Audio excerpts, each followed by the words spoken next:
Hello, I'm Mary Ito, and welcome to the Cram Podcast.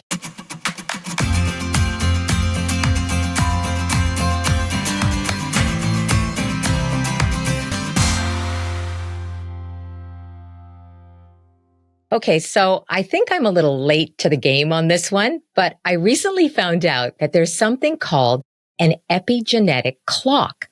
So sure, clocks are important, right? Because they tell us when to get up, when to go to sleep, and when to get somewhere. But an epigenetic clock can tell you what your biological age is. And that might be different from your chronological age. So in other words, let's just say you're 44. But maybe your epigenetic clock indicates that you're more like 34, or maybe, depressingly, 54. So no surprise that celebrities like Kim Kardashian are interested in their epigenetic clocks.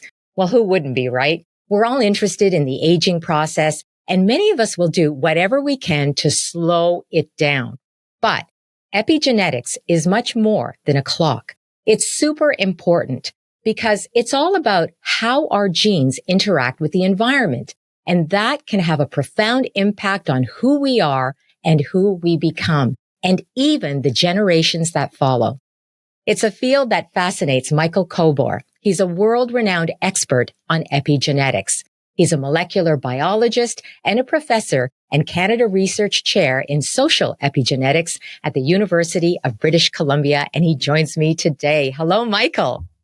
Well, hello, Mary. So great to be with you, and what a lovely introduction to the field. Well, thank you. I'm so happy to have you on. I find this just such an amazing and growing field. First of all, I never thought that I would say epigenetics and Kim Kardashian in the same sentence, but there you go. So I think you better tell us, what is an epigenetic clock? Well, it's basically the idea that there is a clock that ticks inside us in our cells that has been derived from these epigenetic marks that we all have in every single one of our cells. And that if we measure this epigenetic clock or the epigenetic age, it can be potentially telling us whether biologically we are slightly younger or slightly older in comparison to our chronological age. And as you pointed so rightly out, this, in theory, can have profound consequences on our health. Yeah, so apparently Kim Kardashian's test had her biological age at 34, and she's actually, chronologically, she's 43, so that kind of bodes well for her. But you know what I want to ask you, like, how accurate is a test like that? I think I can't speak to the particular provider that Kim Kardashian used. I can say from our own laboratory, where we run roughly 10,000 of those with a highly trained team in-house every year, that there is still, even from the bioinformatic algorithm, there is a sort of a noise of like two years, roughly, plus minus 1.5, 2 years. That's pretty good. It's not bad. Yeah, it's not bad, really. But I think the more important thing here, Mary, is that while we know that many of these clocks are related to different health outcomes, at the population level, I think it's still very early days to use them for individualized assessments, for individualized health plans, beyond the sort of like, oh yeah, it's cool, I'm kind of like younger, so I'm doing something right, or oh, I'm epigenetically older, maybe I should just sort of step up and exercise more, eat more healthily, that kind of thing. It sounds to me as if our epigenetic clock, though, is more important than our chronological clock. It's more meaningful, isn't it, in terms of like our health, like where we are at that current moment, and looking into the future as well. I think to some extent that's certainly true. In theory, yes, if these clocks have been well constructed, if they have been trained on, physiologically relevant things or variables that really relate to our health, I do think they can tell us more. But somebody would argue, you just look at a 50-year-old person, and sometimes you can just look at their face and say, hey, they're, 55 or 60, they look much older than another person at 50 who might look more like 40 or 35. So I think it's part of that package. I do think, because, as you pointed out, this is going on under the skin in our cells. It's kind of really tangible in some ways. Hmm. And but I would strongly encourage people not to get too worried about if they Yeah. happen to do one of these tests and Right. come Right. out Not a little get, older. yeah, not get too hung up about it. Yes, yes. You know, I think most people know about, genetics. They know a little bit about it, the science of genes, which are the physical and biological traits that we inherit. But I'm guessing a lot of people may not be as familiar with epigenetics. So can you tell us, like, how does epigenetics work? Well, so very simplistically speaking, as you pointed out, we're basically at the time of conception, we get a set of genes from our mom and one from our dad. And roughly we have 25,000 genes. And, these genes need to sort of work at some point during our lifetime. And when they work, I basically equate each gene with a light bulb. And so you can think of us having 25,000 light bulbs, and they can be either, totally on or totally off. And that's sort of changing. And if you live in a fancy house, you usually have a dimmer. You can sort of put them anywhere in between. And, there are textbooks written about epigenetics, but I think for the purpose of what we're talking about here, it can be basically distilled down that it's the epigenetics in one particular part of the epigenetics really refers to those dimmers that set the intensity of the light bulbs. Okay. So if epigenetics is the dimmer and the light bulb is the gene, right? Can The you gene give me activity, yeah. the gene activity? Give me a real life example of how that might work. Yeah, so I think maybe the example that a lot of folks might have heard of would be the glucocorticoid receptor gene. That's a gene that was made, I think, quote unquote, very famous by my wonderful colleague and friend and Canadian science icon, Dr. Michael Meany from McGill University, who almost 20 years ago now actually showed that the activity of the glucocorticoid receptor gene, so the intensity of the light bulb, could be regulated through a distinct sort of set of dimmers that are, adjacent to it. And this regulation, Mary, which is so fascinating, was actually dependent in babies. This was in rat babies originally, in rat pups, on the amount of licking and grooming that they received from their mum. So that's So, probably oh, in the whole field of social epigenetics. yeah. That's probably of the 25,000 genes that we have, the glucocorticoid receptor is probably number one, and largely to the beautiful work that Michael Meany and his colleagues have So, done. so tell me how that works then. Like, if the animal was to lick and groom, you're talking about their baby? Yes, the Yeah. rat baby. Yeah. More like what would Mhm. happen as opposed to less. Yeah, so ultimately what would happen is that somehow that licking and grooming over a cascade of various pathways gets under the skin, as we say, gets into the cells, and then regulates the activity of this glucocorticoid receptor gene in a way that actually makes the babies who received more maternal licking and grooming more resistant to stress down the road, compared to the babies who received less of the love, if you want to call licking and grooming, that of their mom. And so that licking and grooming literally set the dimmer that regulates the light bulb of this glucocorticoid receptor in a way that makes it more, over the lifetime, these rats are more resistant to stress. That's amazing. So if you take that further, right? Mhm. And you now have these babies that are more resistant to stress. That's got to have some kind of like a cascading or ripple effect in so many other areas of their life, right? If they're more resistant to stress. You would think so. I mean, I don't know how exciting a rat life is, to be honest, in Okay. in a research Well, facility. but if it were humans, right? If But it there were are, I mean, humans. I was just about to say, Marion, there, this work of Michael and his colleagues at McGill really has unleashed a torrent of exciting research, trying to see to the extent that these findings could be translated into human. And, I think it's very clear that to some extent, that very sort of clean and controlled rat experiment does actually reflect on what's happening to humans. at that very molecular level. In other words, that we see associations of whether it's these early life environments or even prenatal exposures with the dimmers in humans, and sometimes they last for a lifetime.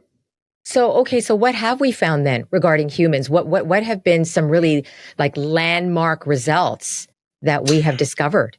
Well, I think, another one that sort of in the human brain sort of really started a lot of this is work that was done by Bas Heijmans and others in Holland, where they looked at people that were in their 60s at the time, but were born to mothers in areas of the Dutch famine. In other words, where, at the end of World War II, this area of Holland was occupied by the Nazis, and there was very little nutrition.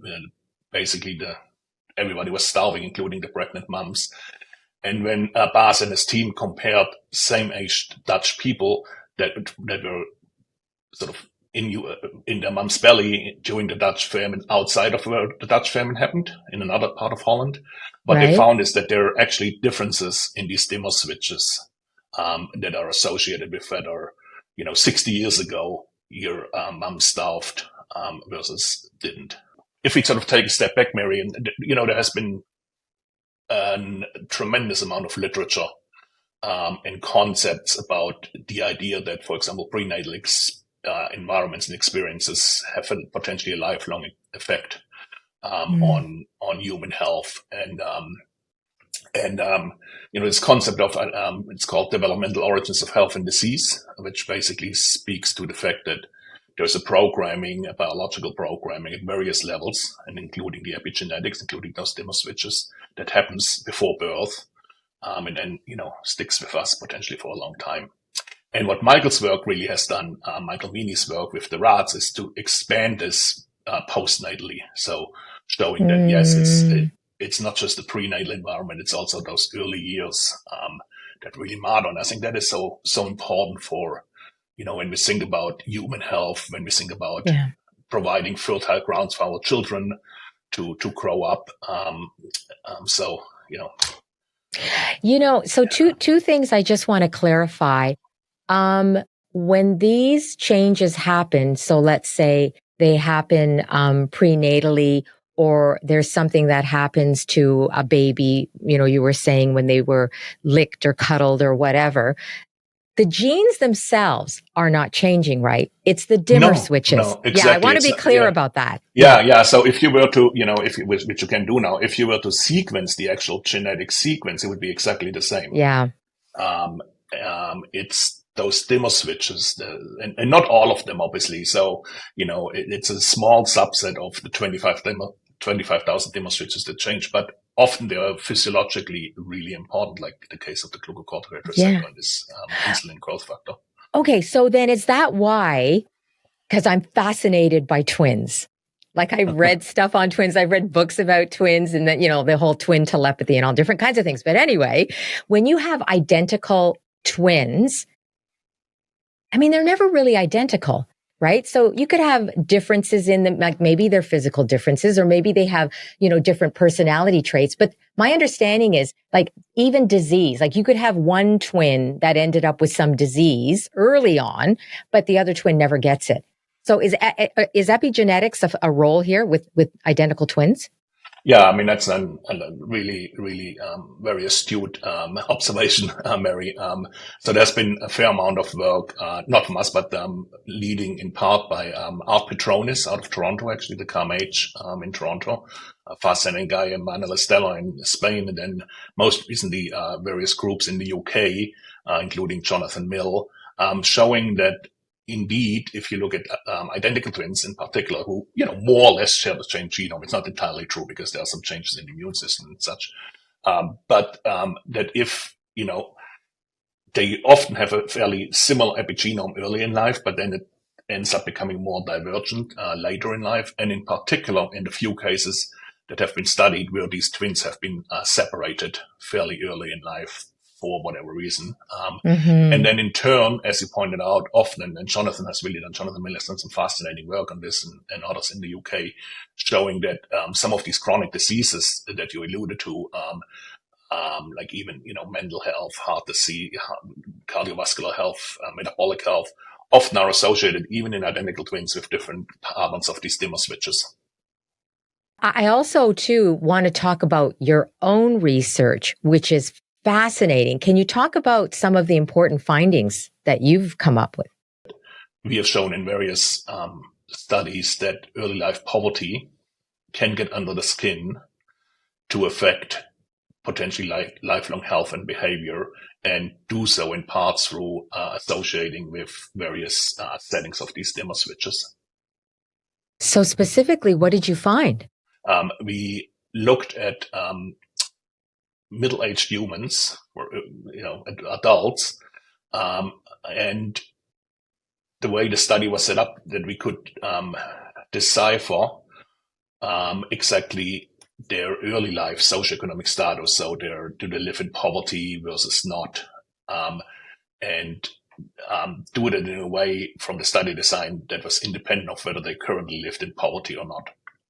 And what we found in a number of studies with that setup is that the early life poverty actually sticks with us. So irrespective of current socioeconomic status, we can still see a residue of poverty 20, 30 years later, that we can see at the level of these dimmer switches.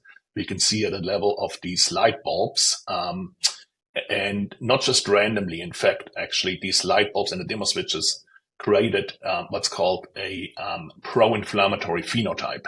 So a phenotype in these white blood cells that's basically primed to be have a stronger inflammation response. And we could actually then also test this functionally, that was indeed true, that the immune cells from people who grew up in early life poverty had a stronger immune response than those who grow up in high socioeconomic status for the first 5 years of life. Now, you might think it's actually good to have an immune system. Right. That might have been true when we all lived in caves. Now it's actually well known that, if a sort of latent inflammation, because these were all healthy people, is actually associated with all kinds of things: heart disease, metabolic disease, even mental health. So it's actually, and again, I should say these are subtle effects. So it's not that, but I think it's very powerful and a reminder to me, Mary, that whatever we do, whatever environment we provide for our children in these first few years of lives, could potentially have effects that last a lifetime. This gives a whole new meaning to "you can't escape your past." It really does. But I think it's also important for me, and I've come a long way on this. We don't want to just send a message of doom and gloom, right? There's also good things that we can do. Absolutely. And I want to talk about that. But just staying with your research, because, oh my goodness, there's so many implications to this. So the fact that poverty can get under your skin and you can actually identify it with epigenetics, right? To some extent, yes. To some extent, but not just epigenetics. You can. I mean, we have written about this in sort of really comprehensive, and was actually surprised how much research is out there, Mary, that really speaks to the effects. So there are effects on, again, we touched upon the microbiome briefly, and my good friend Brett Finley can tell you all about it. But other immune systems that I talk about, and even physiologically, and in childhood, but also all the way into adulthood, it's well known that early life poverty, leads to people in their 30s and 40s being more susceptible to chronic diseases, having less productivity, having lower educational achievement, all of those kind of things. And so I think it's something that we often tend to ignore. But if you actually look at the scientific literature, there's a lot out there, even on that level of, physiology and biology, about what a powerful impact early life poverty can have. Okay. So, and you said that regardless of their economic and social status later as adults, you could still go back and see some kind of remnants or impact, right, that the early life poverty had on people. Yeah. Yes. Okay. So let me ask you this. Is there any way with what you've told me, whether it's early life poverty, whether it's going back to that other study about maternal care, is there any way that these influences can be reversed? That that once you've changed that dimmer switch, and let's say it's a negative impact, can it be reversed somehow?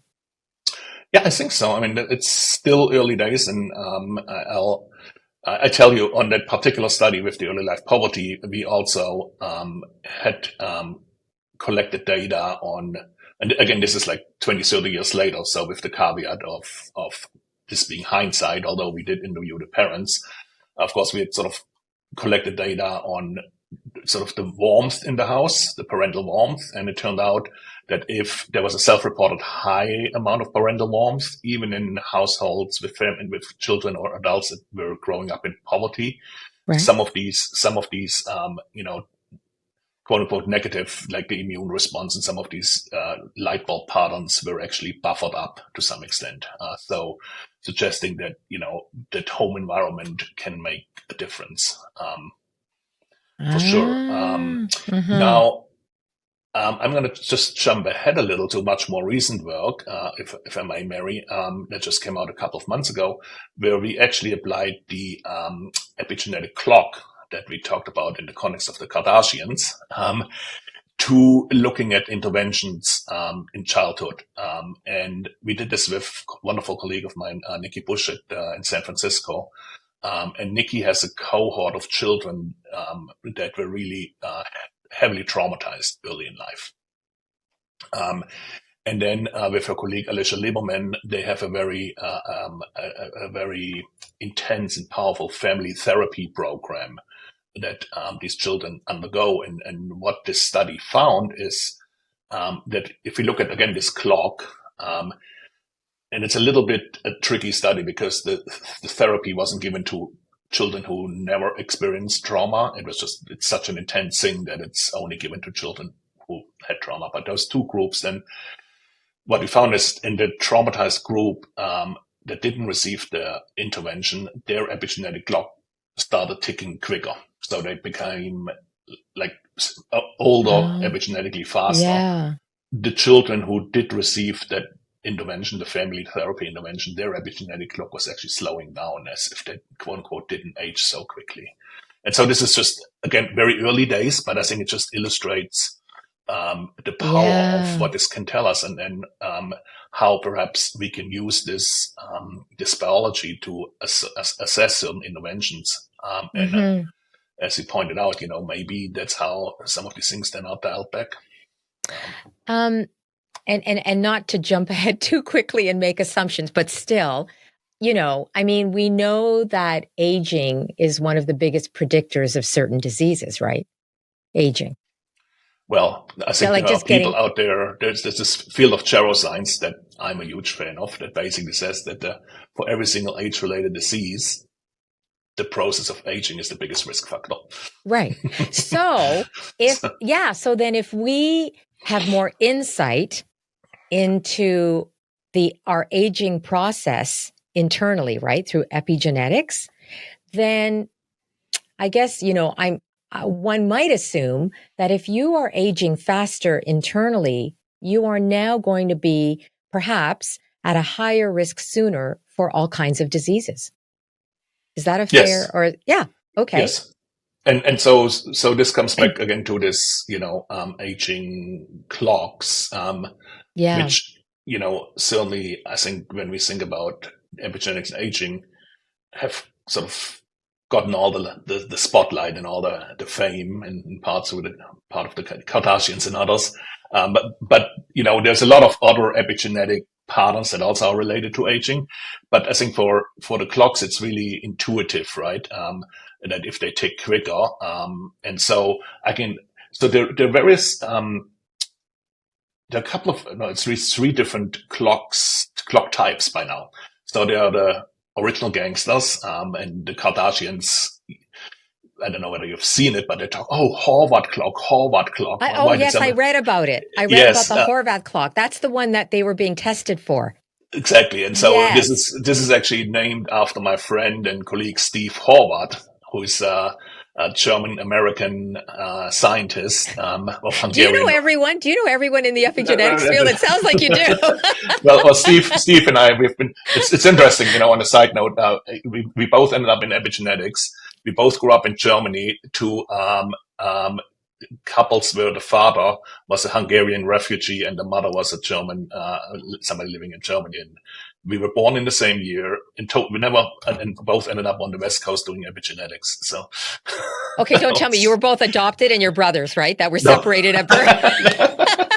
You look at us and you will see that's not the case. But yeah, so the Horvath clock, as they so make, what I think is kind of disrespectful fun of it. So the Horvath clock and so on, they were actually trained on chronological age. And again, this is sort of like technical nerdiness. It's all about looking at all these dimmer switches as they change over the course of our life course, and then using machine learning to decipher patterns that are associated of a combination of these dimmer switches. So of the 25,000 dimmer switches, for example, that we have in our body, the Horvath one uses 300 or so of those. I see. And so there are these sort of first generation clocks, but then there are the second generation clocks. You might have heard of the Grimm clock, also developed by Steve Horvath. Yeah, and that does sound grim to me. Tell us about that. It's actually because in large part it was trained using large population-based cohorts in the UK and elsewhere. It was trained in part on time to death. Yeah, that's creepy. So, it is creepy, and I don't know whether I can advertise this. So, Steve Howard did a wonderful interviews a couple of years ago on Quirks and Quarks, the CBC show about the Grimm clock, and he calls it the rust on our DNA. So let me just get this straight. So then, if I get an analysis done, it can predict when I'm going to die. In theory, and at a population level, this comes back to these clocks still really, if you look at any of these associations, Mary, they're done in thousands or at least hundreds, sometimes 10,000s of people. Right. And you see this association. If you were to pick a single person, it doesn't necessarily mean that this particular person behaves like their group average would. So there's a lot of hope. Okay, again, have you done either of these clocks? I've served it as a couple of you have controls. Yeah. Were you nervous about it or no? Because I sort of look, and then even Steve Howard, I spent some time with him, and as he does once a year, sort of more in a. He does it once a year. Oh, is my clock going backwards or forwards?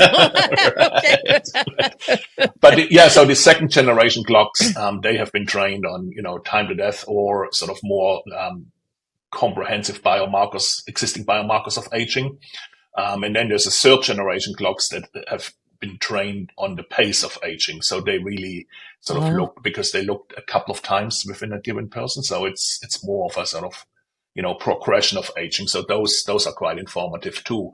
And, in our own research, we look at all of those, of course, but I can tell you, coming back to the poverty, we have published that the early life poverty, you can not just see that at the level of, the individual dimmer switches, the light bulbs, the immune response.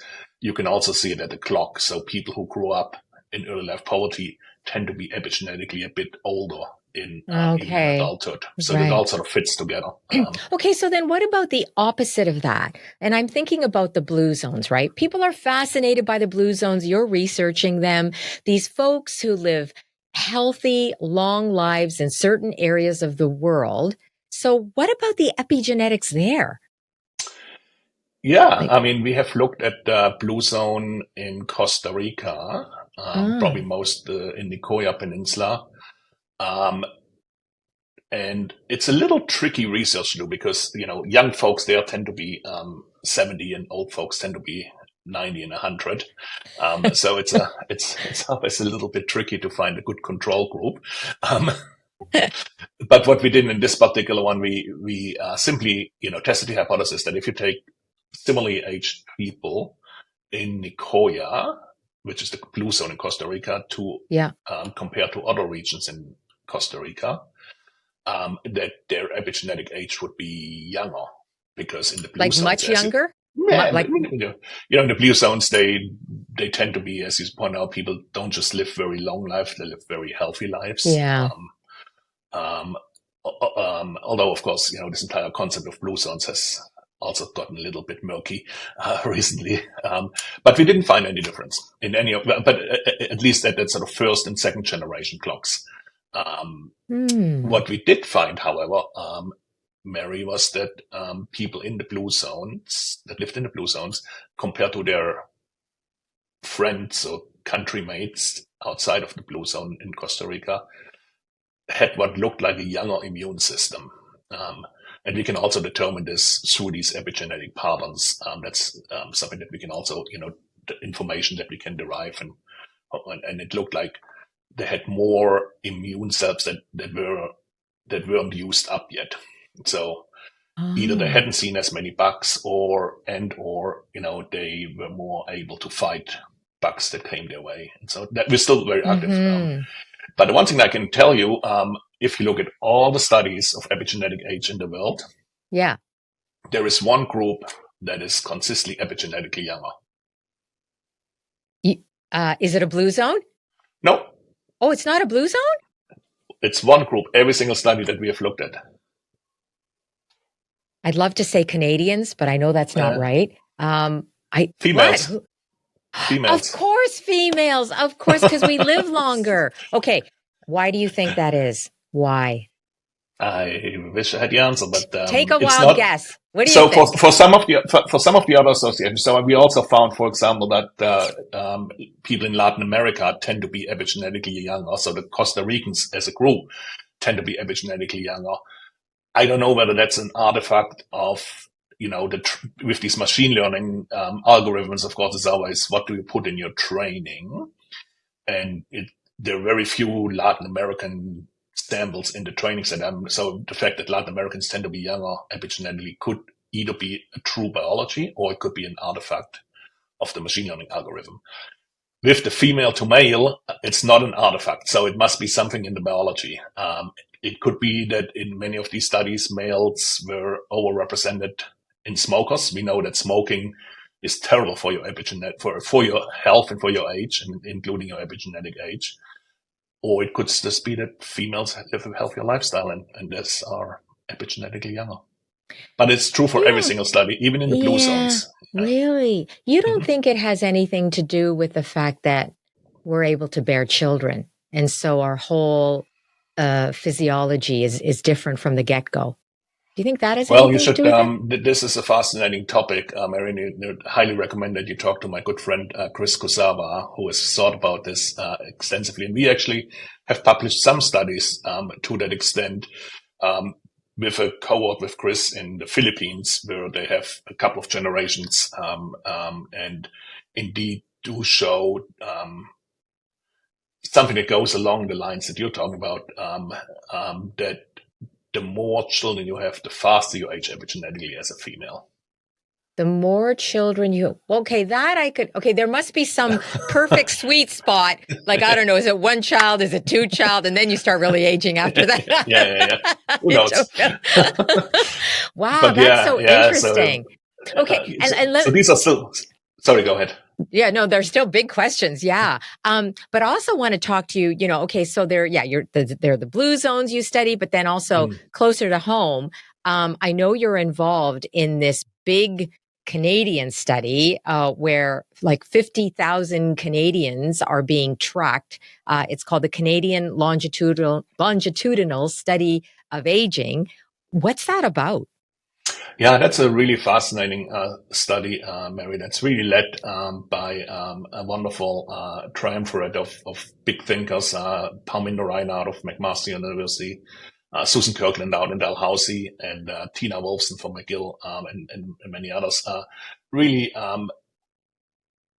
coming together and saying, hey, we really need to understand aging in the Canadian context, um, with all, from coast to coast to coast, the various regions. And so, maybe 10, 15 years ago, they really started a study and put a lot of thought into it. And it's, as I said, it's 50,000 Canadians that are followed over and over, so longitudinally, as we say in scientific terms.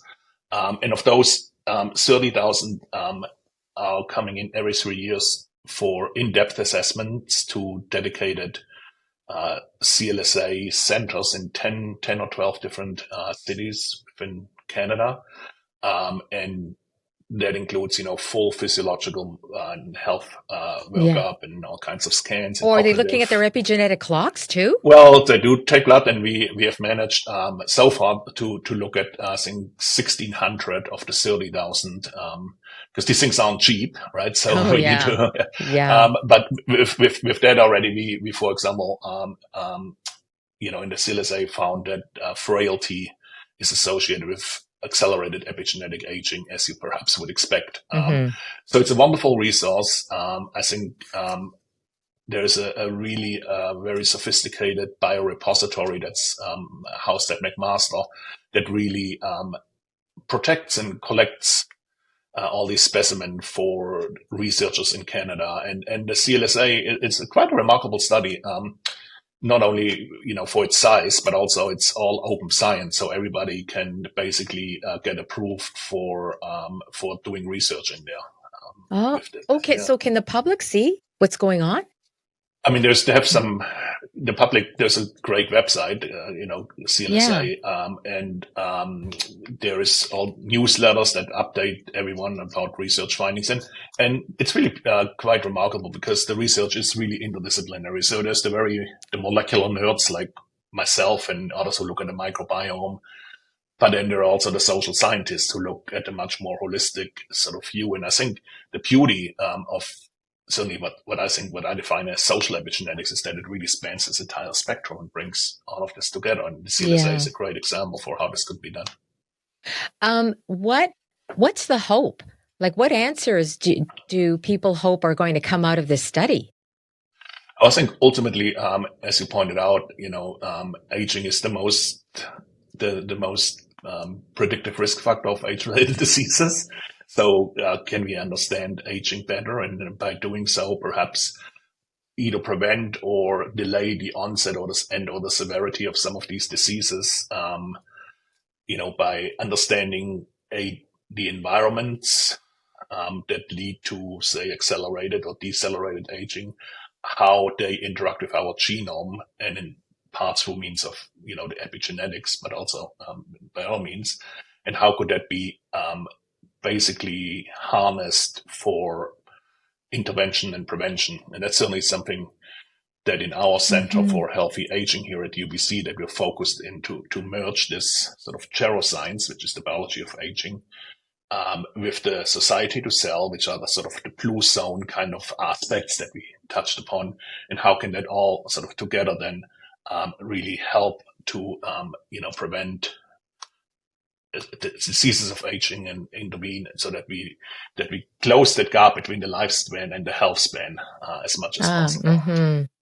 And I doing mean, this, of course, in a life cost perspective, because as we started out, Mary, it is so important that we realize that aging doesn't start at 45 or yeah. 50. Aging starts potentially at conception, if not at birth. So, Do you know what? Absolutely. I'm glad you said that again, because if there's one thing that I've taken away from so many of the interviews that I've done for this podcast, especially when it right. comes to health and medicine and taking care of yourself, it's about um, youth and even prenatal. The prenatal development and those very, very early years, like those first 5 years, and how critical they are. And I just feel, because that seems to be a message, an interdisciplinary message that Right. that I'm actually hearing. I feel, sure, we pay attention to it, but it's almost as if we should be paying even more attention to that, because if we did, then maybe we could prevent so many of those problems later on in life. I mean, I couldn't agree with you more. I think that is sort of this much more holistic life cost view that I think it's slowly becoming more prominent even within the medical field, but it's of course not easy to implement because Yeah. and also I think it's important though to realize that some of these early environments might actually help us to become more resilient over the life course, not just more vulnerable. Oh, that's a And I think good that's point. That's another actually, yeah, that's that's another true. sort of area where I think, you know, where I think this idea of understanding biology of aging or a life course can really help is to identify patterns that might be associated with, children or humans being more resilient to challenges. That's a very good point. And the other thing too, I was thinking just when I heard you talking about, with, more answers and knowledge in this area, maybe we can close that gap between health and aging and age-related diseases. There must also be challenges and perhaps, caution in moving forward, right? Because knowledge is great, but I guess it depends what you do with it. And, you gave a good example of the clock. And I could see that if you have a clock like the Grimm clock, I mean, that could be useful for some people, but it may be a terrible thing for other people to know that, to know when Oh, they're going to absolutely, die. especially if you take it too literally. Yeah. Yeah. Yeah. So, and if you already end up being worried and stressed, it's just going to add to this, right? And so I think there's a lot of need for proper education, for proper communication of what these things mean. And if I may, Mary, I think the other thing that you certainly see in the aging space that we feel very, very strongly about is that, with all these advances, that it's not just the 1% of the population that can afford certain things that take advantage of these advances, but it's really much more of a population-based um, benefit that we all should strive for. And in our Edwin SH Young Center for Healthy Aging, we are explicit about understanding the social determinants of healthy aging across populations and not just for the 1% or 0.1%. Yeah, another excellent point because yes, I noticed that some of that 0.1% are really heavy into these anti-aging things and, taking Yes, their epigenetic clocks every other day. yes, yes, and having world record lists and all the like. Yeah, So yeah, yes, no. You yes. know what? Tell me, like, as a molecular biologist and doing what you do, like, what do you personally love about the research in this area? Oh, there's so much. So on one level, I love the fact that almost every day there's something new to be discovered.